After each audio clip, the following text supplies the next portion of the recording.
Hey everybody, welcome to SLO City Church at Home. We're really excited that you're here. Today we start a new series called In My Feelings, where we're trying to find truth in a world of emotion. We're glad that you're here with us today. I have a few announcements before we get rolling. Number one is groups have started, but it's not too late to join. Make sure you go to slocity.church/groups. Step into community. If you have a community in your neighborhood, we're encouraging you. Invite some friends over to your driveway, on your street, like meet for coffee and circle up together to have intentional conversations. Start your own group or join an existing group. We're all in this together. We're better together. Groups are happening. Number two, next week, February 14th is Valentine's Day. Heads up about that. Mike Bro, my good friend, an incredible communicator who's a teaching pastor at Mission Ventura, also planted Canyon Ridge Church in Las Vegas, is an incredible man of God who I just I'm super excited. He's going to be here with us online and in person next week, talking all about love. So next week, make sure you don't miss that as we continue week 2 of our In My Feelings series. Third is this, February 21st, the week following, is Baptism Sunday. If you feel it on your heart that God's been moving in your life and is leading you to take the next step of giving your life to Jesus, giving your heart to Jesus, and publicly declaring that you belong to Jesus, we would love to walk through baptism with you. You can go to the website. There's a form there that you can fill out that says, I want to be baptized, and we'll follow up with you. We'll connect, and that's going to be an exciting Sunday. As always, SLO City Church exists because of our collective generosity. You were able to bring hope to someone in need last week who needed repairs on their house, and we are so excited about the way God is moving in this community. We want to be a people that live the way of Jesus and bring hope to everyone. If you feel aligned with that mission, vision, and our next steps, and you want to support SLO City Church, you can do that through slocity.church/give. You can download the online mobile app. You can set up recurring giving that way. We're super excited to worship together, to open God's Word together, and explore the world of emotions together. We're glad that you're here.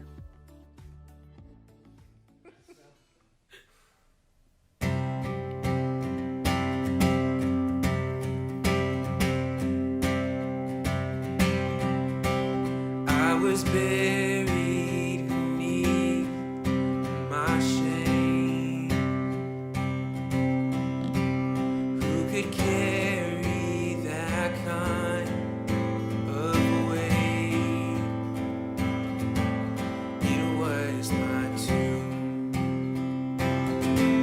till I made. I was breathing but not alive. All my failures I tried to hide. It was my tomb till I made you. You called my name and I ran out of that grave, out of the darkness into your glorious day. You called my name and I ran out of that grave, out of the darkness into your glorious day.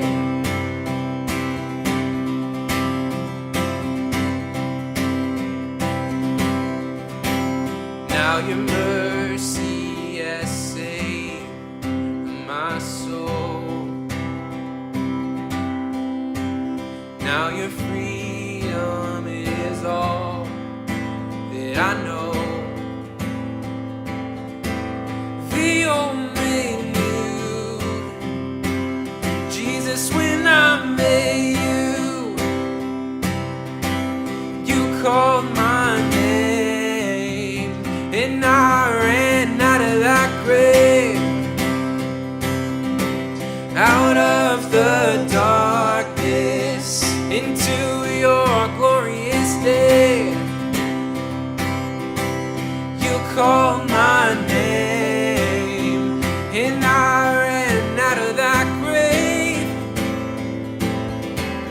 out of the darkness into your glorious day.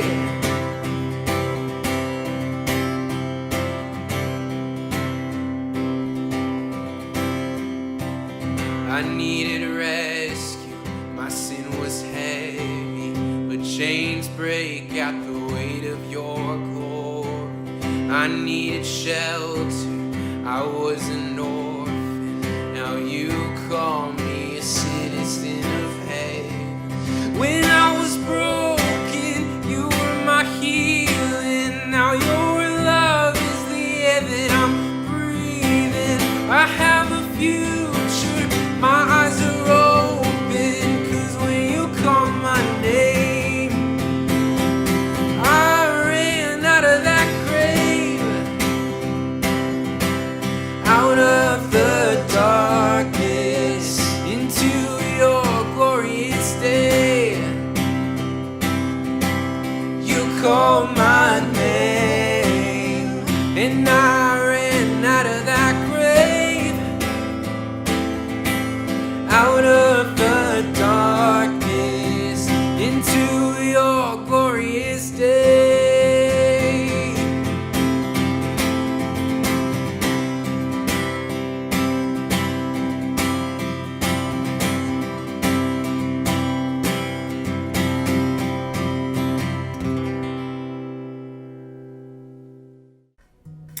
Hey guys, my name's Caroline, and this is what God has been teaching me lately.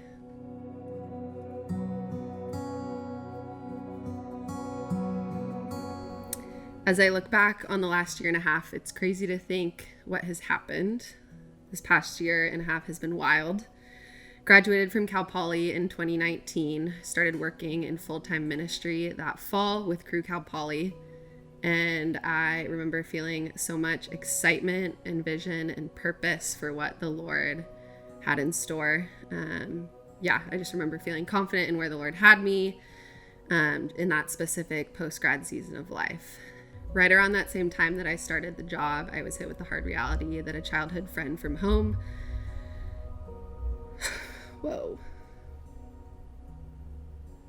Right around that time that I started that job with Crew, I was hit with the hard reality that a dear childhood friend from home had lost her 8-year battle with mental illness after passing away from suicide.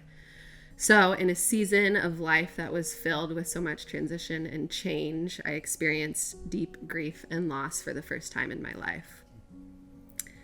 I felt alone in this grief because I was 4 hours away from my home and from my family, and was angry at God and not sure how to face it.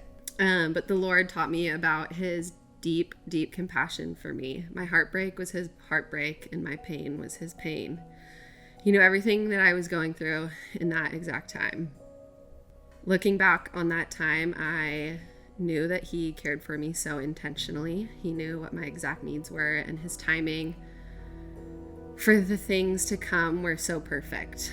One of the sweetest parts of it all was that he used some of the friends and people in my life to teach me just that and care for me in very tangible ways. At that time, one of those friends had shared Psalm 34:18 with me, which says, "The Lord is close to the brokenhearted and saves those who are crushed in spirit." The Lord knows exactly what it feels like and has a deep care for each of our needs. I knew this to be true because he placed specific people in my life right here in San Luis Obispo. A friend who had unfortunately gone through a similar loss with her brother, a mentor who experienced that same loss within her family, and also a brand new friend who I had never met before, but was also friends with the same friend who had passed from home. I couldn't wrap my mind around how these people were in my life, but I just knew that they were a huge answer to prayers. God had given me each of these people because of his deep compassion and care for not only me, but all of our needs in that time. Around this same time last year, I came to SLO City Church for the first time, and I can honestly say that I've never been a part of a church community like this. And what is going on here is seriously so special, and I'm so grateful for it. In a time that felt really dark in a lot of ways, the Lord was showing me glimpses of his light and his goodness and compassion.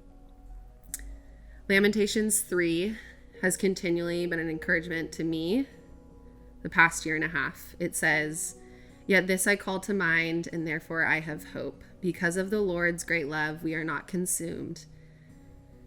For his compassions never fail. They are new every morning. Great is your faithfulness." As I look back on this past year, I can't ignore the ways in which grief and loss have been present. However, I see God's compassion and care for us is still the same, even in the midst of a worldwide pandemic. When things feel like they're turning upside down, he is so, so close. 2020 was filled with grief and loss. However, in the midst of what feels like our world turning upside down, God's compassion and care for us has never changed.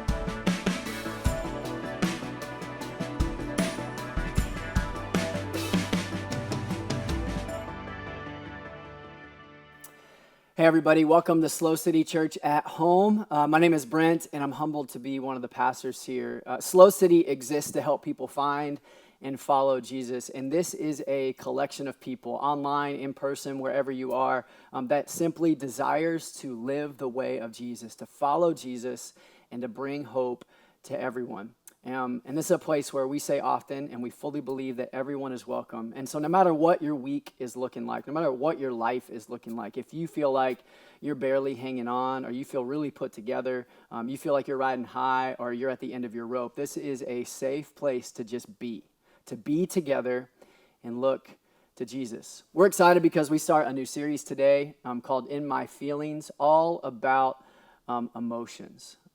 This past week, I was reading a story about a man named Greg Barnes, who went out exploring, hiking with his friends, and they made it to a place on this cliff. They made it out to this cliff, and they were watching as the waves were rolling in.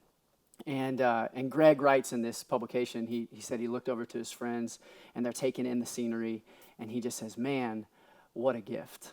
What a gift. This is amazing to see. It's amazing to see the water roll in. It's amazing to see everything just soaking in the scenery. And this day was special because the waves were massive. And they were like, look at the waves. They're incredible. They're massive. They're huge. We've got to get closer. We've got to get closer because we want to just feel the power of the wave. And so he's like, what a gift. Let's get closer. And so they get closer to the cliff's edge, and they get closer, and they're just sitting there, and they're taking pictures, and they're soaking it in. When all of a sudden, unexpectedly, out of nowhere, a wave rises up. And before they knew it, the wave crashes around them. And Greg tries to grab for something, but before he knew it, he was caught up, picked up, and swept out to sea. He writes, the first thought that came to his mind was, I'm going to die. He's swept out amidst the rocks and the waves, and he's pushed under, and the current sweeps him under. His friends are on the shoreline, frantically screaming, trying to find some way to get to Greg, but there was no hope, no way to get to him. They pick up the phone and they call for rescue, and then they just feel helpless, and they watch as the power of the waters, as the power of the shore, as the power of the current just had its way with Greg. He's in the water frantically, just trying to keep his head above water. He writes that for every minute felt like an hour. For 30 minutes, he's just struggling to just breathe, to stay above water. He said, I felt like there was no way out. I felt like this was the end. 45 minutes of watching their friend struggle, 45 minutes of actually struggling himself. Greg is laying in the water, waves crashing over him, and he finally hears the sound of a helicopter. He said, at that point, I blacked out. And the next thing I knew, I was in the hospital. I read that story and was moved. And I share that story because two things kind of jump out to me. Number one, how Greg mentioned what a gift it was to just see and to experience his surroundings. And yet the power of that experience, the power of the water, the power of the waves that washed over him, that picked him up and swept him out. What a gift, and yet how powerful. Today we begin a series about emotions called In My Feelings. Have you ever been in your feelings? In my feelings, it's like a thing that the kids say these days. And we begin this series to try and find sure footing, a sense of stability, a sense of rootedness in a crazy sea and world full of emotion. And in this world of emotion, we're talking about this because the reality is everybody feels. The great band REM once sang, "Everybody hurts," but the reality is everybody experiences emotion. Everybody experiences emotion. Scientists all agree that you and I experience 5 core emotions: happiness, sadness, anger, fear, and shame. We all feel these things. One study found that you feel one of these emotions 90% of your day. Everybody feels. Even that person that lives with you that you feel like is dead inside, that person feels emotions. And these emotions, though complicated, are a gift. Emotions are a gift. See, God, in his great wisdom and kindness, wires us, makes us, forms and fashions us with the ability to feel, to experience emotion. I love Psalm 139. It says this: "You created my inmost being. You knit me together in my mother's womb. I praise you, God, because I am fearfully and wonderfully made." See, God made, formed, and fashioned you and I, your inmost being, physically, like knit together your heart piece by piece, wired you up, but also your emotions. See, you are not a robot. You are not a machine. You are a human being made in the image and likeness of God with feelings and emotions. And those emotions are a gift. They are a good thing. Emotions are a gift given by God to help guide us. Emotions are a gift given by God to help guide us into health, into safety, into a healthy view of ourselves, into a healthy relationship with others, and into a healthy relationship with God. Hear that again. God gives us emotion to help guide us. How do they guide us? They give us a glimpse of what's going on beneath the surface. See, we have this gift to show us what's going on in us underneath the surface at a heart and soul and identity level. Emotions are these signs, these signposts, these signals that help influence our behavior and lead us to take the next step. Emotions motivate us to show us the right decisions to make, the better decisions to make, to show us what's going on with us and how we can relate with other people, to guide our actions, our reactions, our interactions. Emotions are a gift to help guide us. Do you recognize the gift that your emotions are? And at the same time, emotions are powerful. Again, we all feel, no matter how big or tough you are, but emotions have power. Emotions can unexpectedly overwhelm us. Do you remember being in the delivery room when your son or daughter was born for the first time and you held your son, your daughter? The joy you felt. Do you remember the sadness you felt when you sat at the bedside of someone that you loved and you watched as they breathed their last breath? You sat at the funeral and you just were overwhelmed with this feeling, this emotion of sadness. Do you remember the fear you felt when everything changed and the unknowns loomed ahead? Do you remember the shame you felt when you were found out? See, emotions have power to do things to us physically. Like we actually like well up water in our eyes and they fall from our face, moved out of emotion. When we're anxious and stressed and afraid, it can cause literal physical damage. Emotions have power. Have you experienced these? Emotions are powerful and they are a gift intended to guide us to health, but they have power. And just like anything that is powerful, it has to be handled well. You have to be careful with emotions. You have to be careful when you walk up to the cliff, when you're watching the massive waves crash against the shoreline, because emotions can unexpectedly well up and sweep you out to sea. See, how we handle emotions matters, because oftentimes our emotions can handle us, can handle you.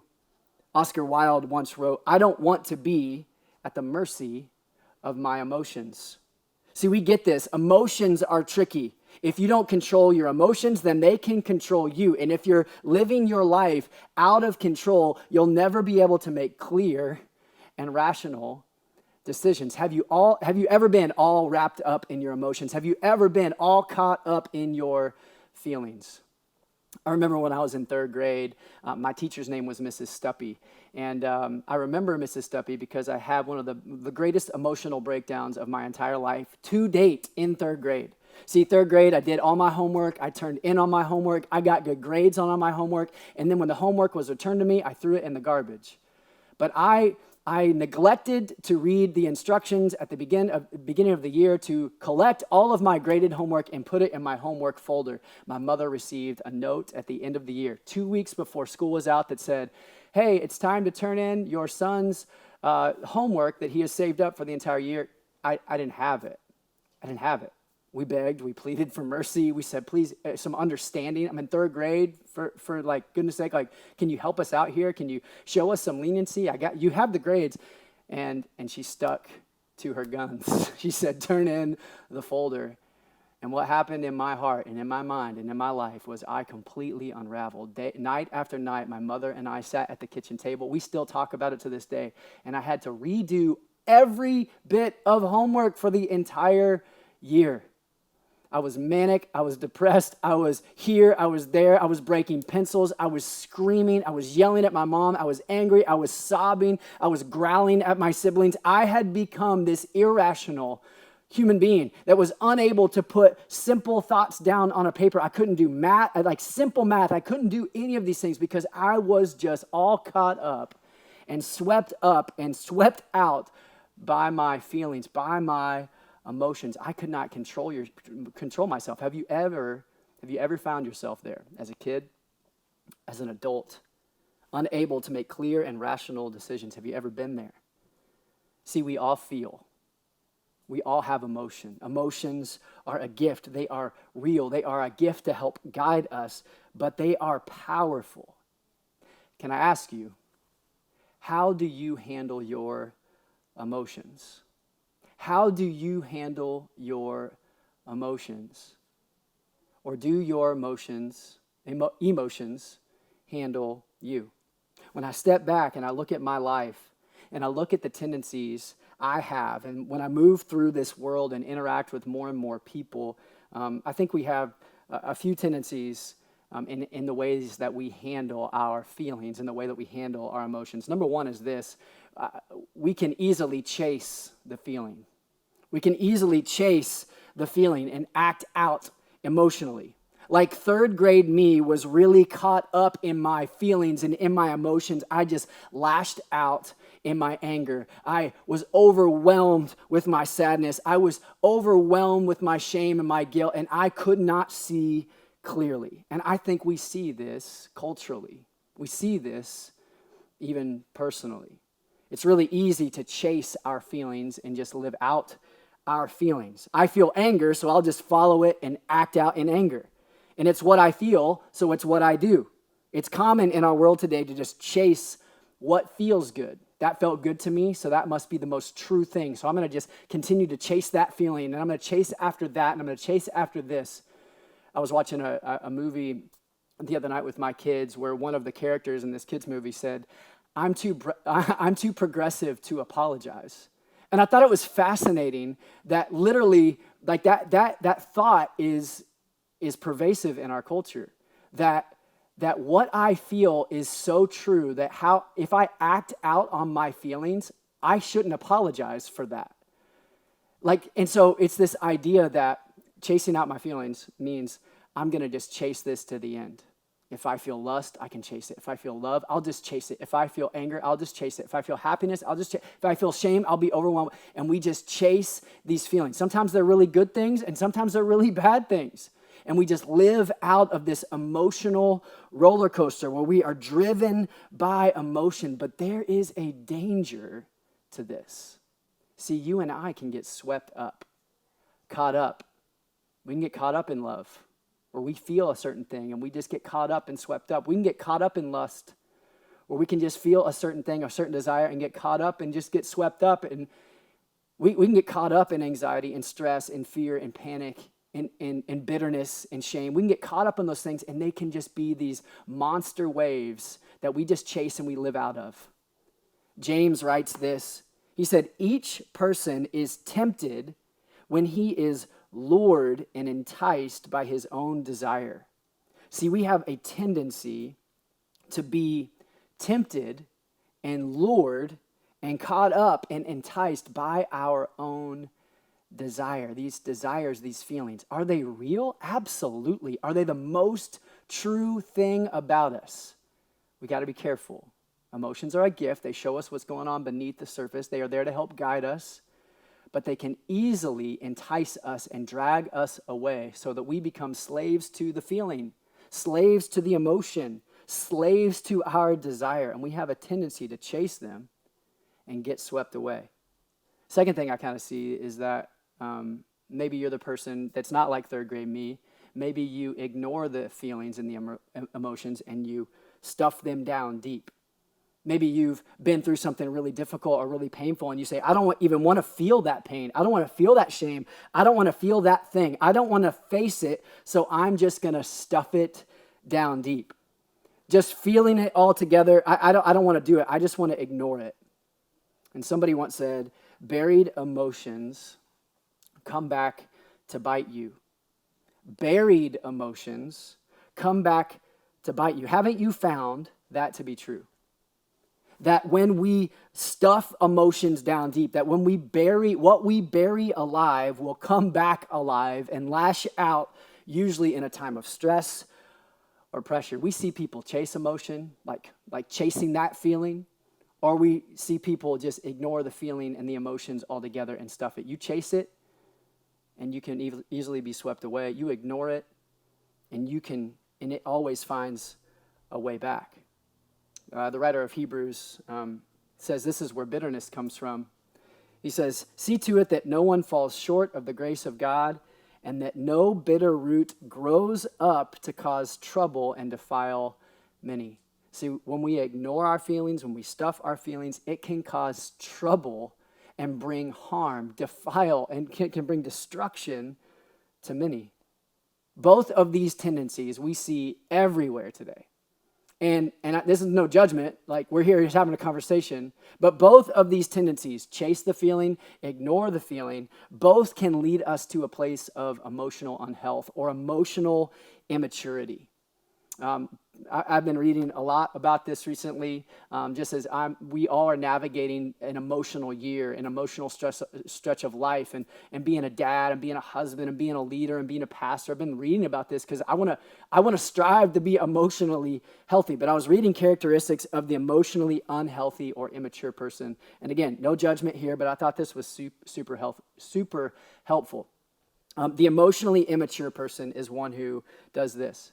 Is reactive, not proactive with their feelings, just reacts, acts out of emotions, is led into unhealthy habits, has habitual knee-jerk reactions, is defensive and shut down to conflicting ideas, not receptive, acts from a place of fear, not from a place of security, sees everything from their own point of view, is almost unable to see from others' points of view, responds in self-centeredness, a lack of awareness of others, feels attacked and like the world is against them. The emotionally immature person seeks to avoid failure, rejection, criticism, or discomfort, so they often alienate or separate themselves from others because they just can't handle even constructive feedback. They tend to mock and criticize others from a place of insecurity. They often play the victim because they live owned, handled, swept up by their emotion.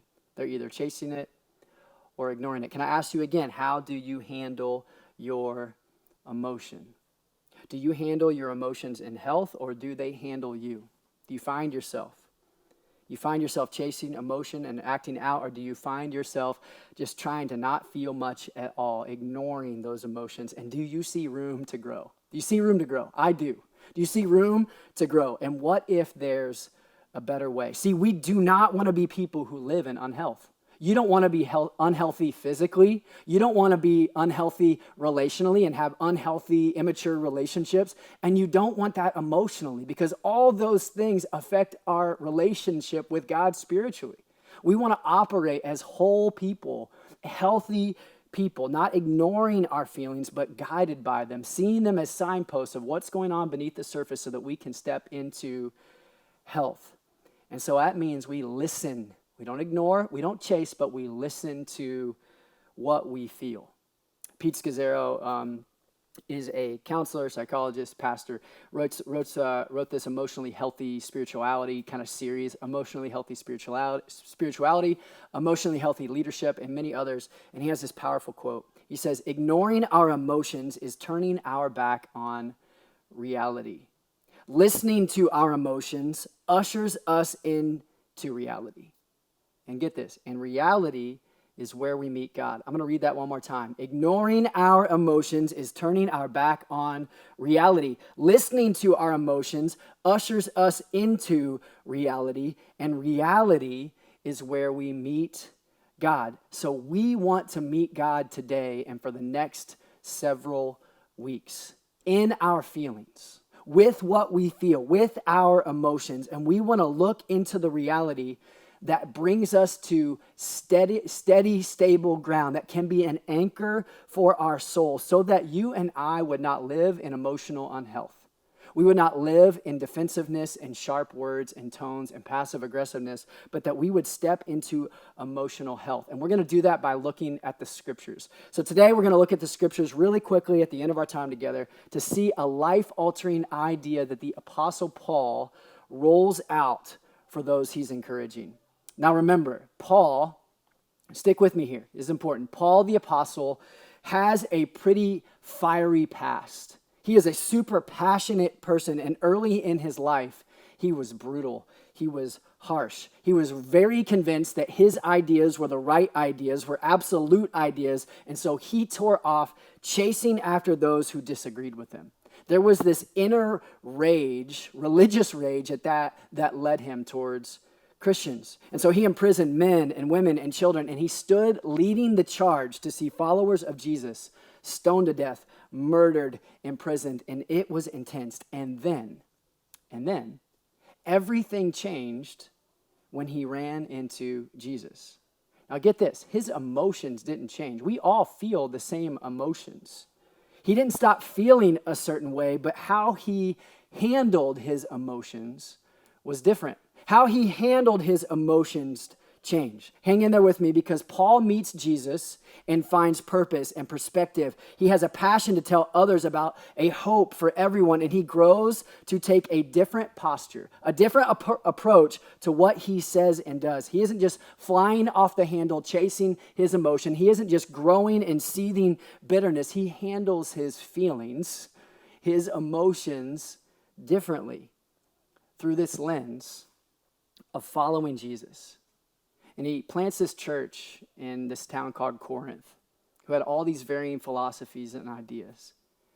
And he sees this church start to grow, and he encourages them with this powerful truth in 2 Corinthians chapter 10. I'm going to read it with you, and we're going to walk through it quickly. It says, though we live in the world, we do not wage war as the world does.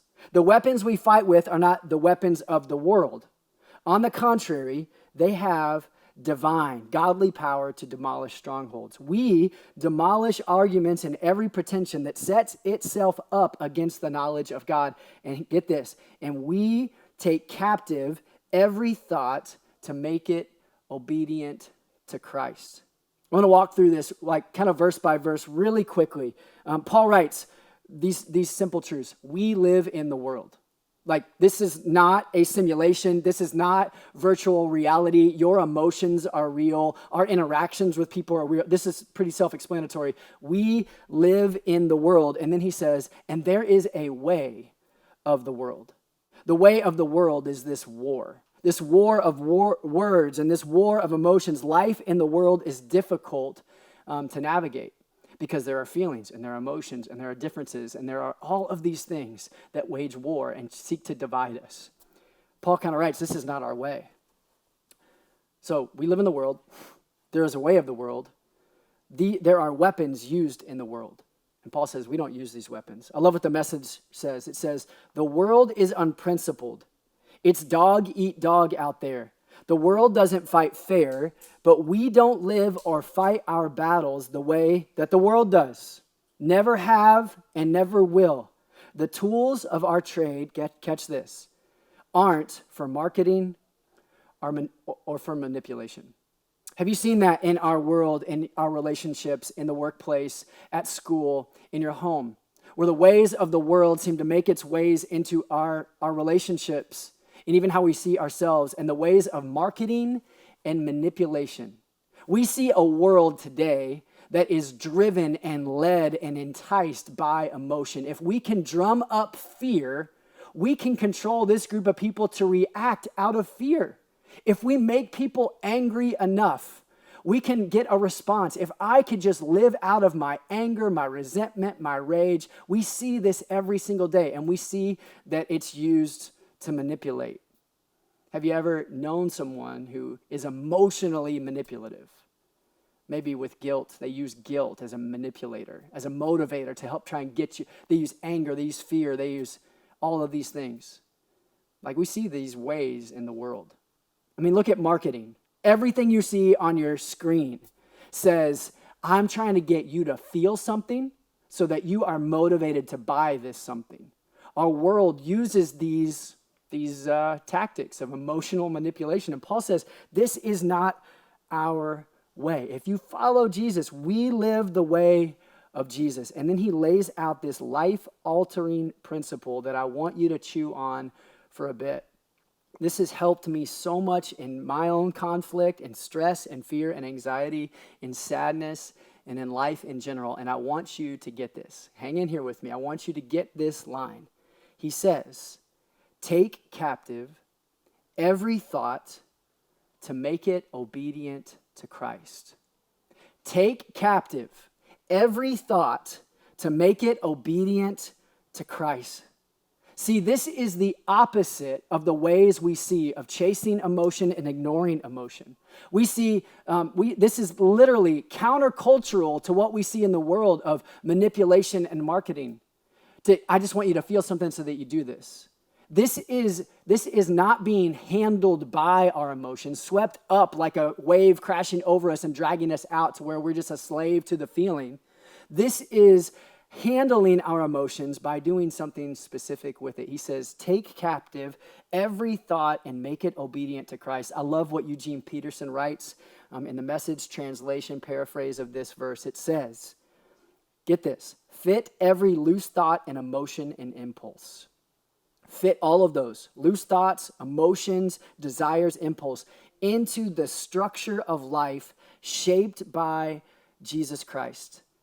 See, our tools are ready at hand for clearing the ground of everything that stands in the way and building lives of obedience into maturity. What a powerful picture. He says, take every thought and every emotion that you feel, every impulse, and fit it into the structure of life shaped by Jesus. Take those thoughts to Jesus. See, Paul writes this because he knows where his temper had led him.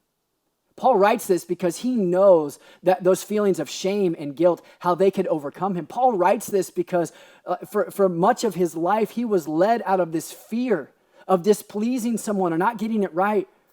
And he's saying, don't be welled up and swept up, picked up and pulled out to sea by these emotions, but take every thought captive, catch it, and bring it to Christ. Emotions are a gift. They show us what's going on. They help guide us into health. But they are powerful.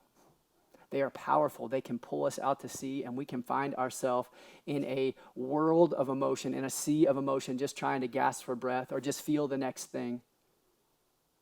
We can chase it, we can ignore it, or we can step into emotional maturity, and we can take captive every thought and make it obedient to Christ. What does this actually look like practically? What does this look like?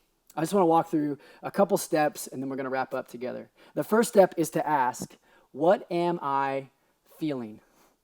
What am I feeling? That's the first step to taking every thought, every feeling, every emotion, every desire captive. And just, I want you to ask yourself, what am I feeling? I was convicted of this past week. I sat down for coffee with a friend, and this friend said, what about you, bro? How is Brent doing? How are you doing, Brent? And I honestly didn't know how to respond in a moment because I hadn't taken time to actually think and consider, how am I doing? What am I feeling? And I recognized that in my hurried busyness to meet with people and write a sermon on emotional health, that I hadn't taken time to step aside and to bring my thoughts and emotions under the goodness of God, and even just to say, what am I feeling? What are you feeling right now? Take the time. Ask yourself, what am I feeling? What emotions am I feeling? That's step number one. Number two, ask, why am I feeling this? Why am I feeling this? Maybe pull out a journal this week.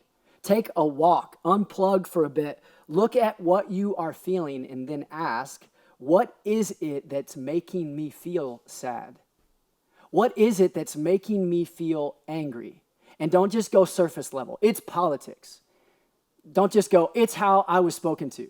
Like, go to a deeper level and asking, why am I feeling this? Do I feel disrespected?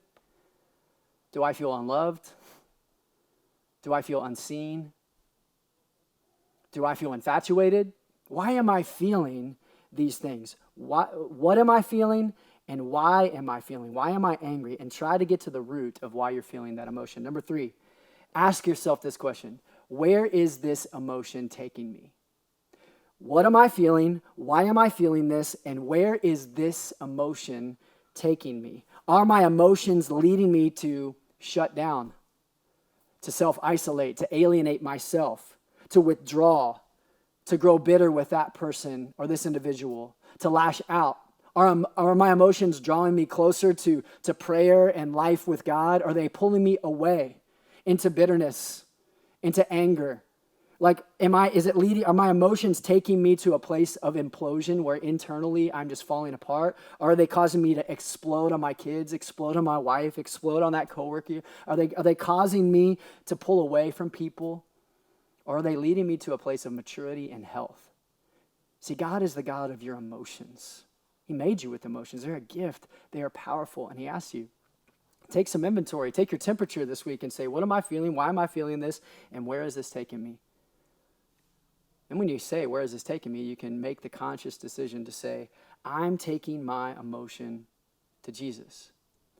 I'm taking this sadness and I'm bringing it to Jesus. And I'm saying, help me with this emotion. Am I feeling this for the right reasons? And then how do I respond out of this, Jesus? See, I want to take my feelings and my thoughts and my emotions to Jesus in prayer and in the Word and say, here's it. Here's what I'm feeling. Here's where it's leading me. What do you think? And weigh what you want to do versus what you see in Jesus. How do you know what you see in Jesus? Man, you spend time with Jesus. You get together in community with other followers of Jesus, and you weigh your emotions with them and say, I'm feeling this, and here's how I think I should respond. Like, what's the wisdom in this? I want to take my emotions captive and bring them to Jesus, to take my emotions to Jesus. The Message version of Matthew 16 says this, anyone who intends to come with me, this is Jesus speaking, has to let me lead. You're not in the driver's seat. Your emotions are not in the driver's seat. I am, says Jesus. Don't run from suffering, embrace it. Follow me and I'll show you how. Self-help is no help. Self-sacrifice is the way, is my way to finding yourself, to finding your true self. Jesus says, if you want to follow me, let me lead. Let me lead your emotional life. Let me lead your relationships. Let me lead how you feel. Like, I know life is hard, and it's hard after hard, and it's storm after storm, and it's darkness after darkness, but I can meet you in the middle of your emotions, and I can show you the best. Your emotions are a gift to help guide you, and they are powerful motivators, but I want to be your ultimate motivation. So bring those, take those thoughts captive, take those feelings and emotions captive, bring them to Jesus and say, Jesus, what do you want me to do? And then, number 5, prayerfully respond with obedience. Prayerfully say, okay, Jesus, now help me to respond accordingly. Help me to take the next step and not get swept out to sea in my emotions, not to shove them down, but to let you handle this. Help me handle this with you, Jesus. Help me put these emotions in your hand because I want to step into health, a healthy view of myself. Shame can damage the way you see yourself. I want to step into healthy relationships with other people. Anger and fear can damage and derail you. I want to step into joy, into a joyful view of myself, into joyful relationships with others. I want to step into joy with you, God. God, help me to take this sadness. And if it's I need to not rush past this sadness, but actually grieve, then help me grieve. I want to prayerfully be obedient and make this obedient to you. If it's shame, like I want to prayerfully repent. I want to prayerfully come to you and trust you with every aspect of myself, of my life, of my thoughts, of my feelings. Prayerfully take the next step of obedience. See, Jesus is Lord and Savior. He's Lord and Savior. He's in charge, and he's also rescuer.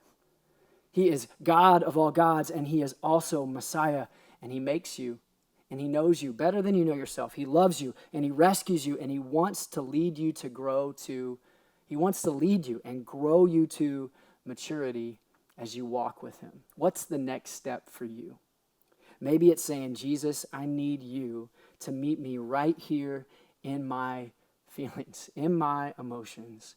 Would you lead me to take the next step?